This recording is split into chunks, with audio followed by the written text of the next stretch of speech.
Hello guys! Welcome to my channel. Vice Ganda nag-enjoy sa pinuntahan kasama ang kanyang mga kaibigan. Nagbahagi pa ng mga munting video para ipakita ang magandang lugar na kanyang kinaroroonan. As usual, nasa lansangan ang kanyang mister na si Ayon Perez habang wala pa siya. Ayon Perez, pantay ang pag-aalaga at pagtingin sa kanyang mga baby. Kay Baby G's, bonding moment silang dalawa. Samantalang nagpadala ng regalo na tumbler sa kanyang baby Argos. Ganito siya sa kanilang mga babies. Salamat mga kaibigan sa panunood sa munting kwento. Huwag kalimutang isubscribe ang aking channel.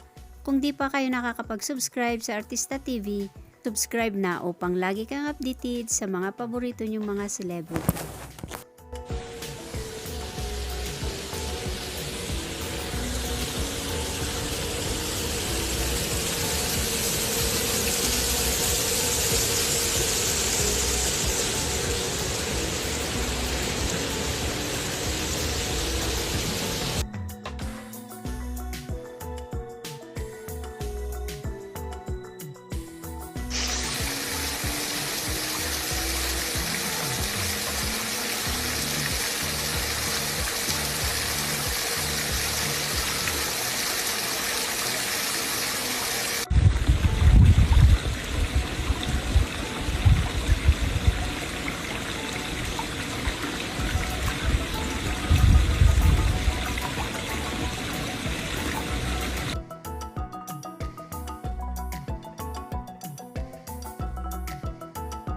Hi, Tito Ayon! Thank you po sa bigay mo sa aking tumbler. I miss you.